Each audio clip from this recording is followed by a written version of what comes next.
Hello, my friends. Today's special poetry reading for Christmas is The Journey of the Magi by T.S. Eliot.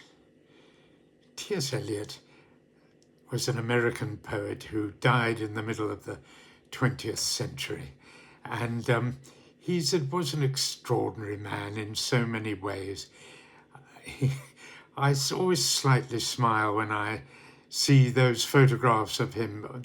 He's always immaculately dressed in a business suit. He worked for quite a while in Lloyd's Bank in a fairly sort of middle of the range job, but he wrote poetry that changed the world. Modern poetry owes so much to T.S. Eliot. He came from a well-off family in St. Louis and in the United States. His father made bricks, but very successfully, and made a lot of money out of bricks. But T.S. Eliot was not that sort of person. T.S. Eliot was,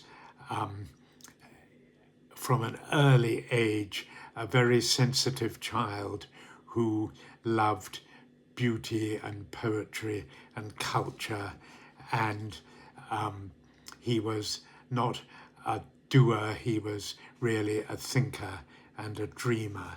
And his father paid for him really to go to Harvard, to do academic work for a while, to travel to Europe, where he met many of the sort of modernist European writers and poets, the Bloomsbury Group in London and Ezra Pound in London and in Paris.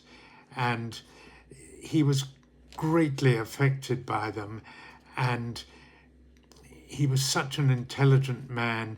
He somehow evolved his own poetry style that really took the world by storm, though not in a highly dramatic way, though it has to be said, he on one occasion at least in America did a poetry reading to a football stadium full of people.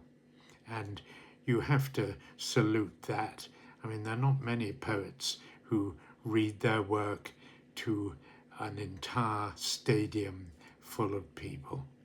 T.S. Eliot was quite a man, but sometimes, for me, his poetry is just a little bit too erudite, too brainy, too cultured, too full of references that are obscure, and he seems to hide his meaning behind a great array of references and sort of semi-quotations from other great works, people like Dante and even Shakespeare.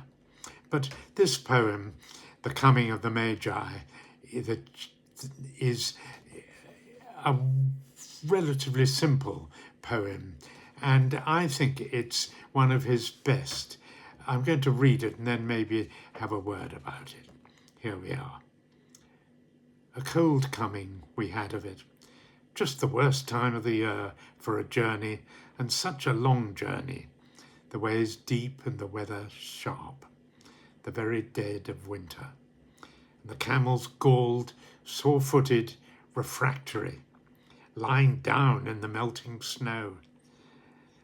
There were times we regretted the summer palaces on slopes and terraces, and the silken girls bringing sherbet.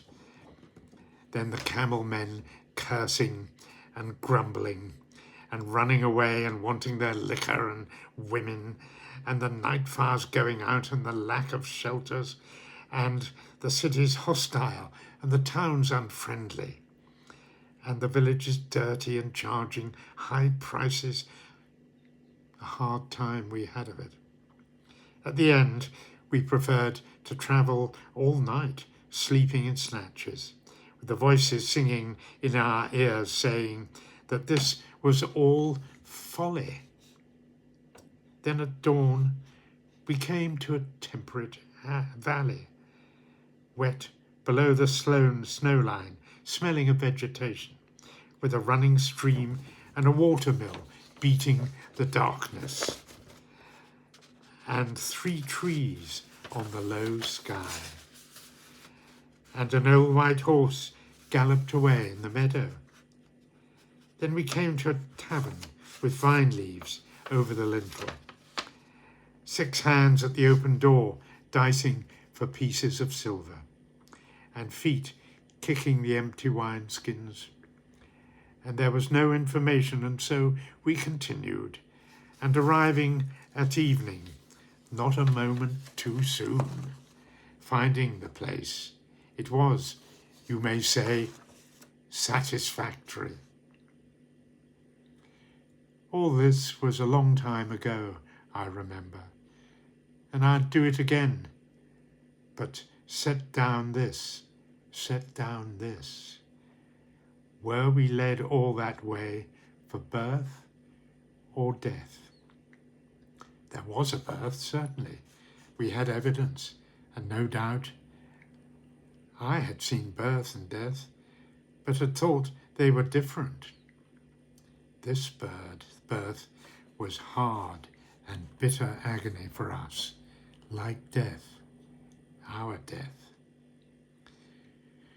We returned to our places, these kingdoms, but no longer at ease here, in the old dispensation, with an alien people clutching their gods. I should be glad of another death. There it is. It's a brilliant description of a journey, the beginning with the camels refractory and the camel men cursing and wanting their women and grumbling and complaining. The hardness of journey, it's a sort of metaphor for life, I think, in a way, that bit. And then arriving at the place, at the destination. He doesn't actually talk about the birth of Christ in detail at all.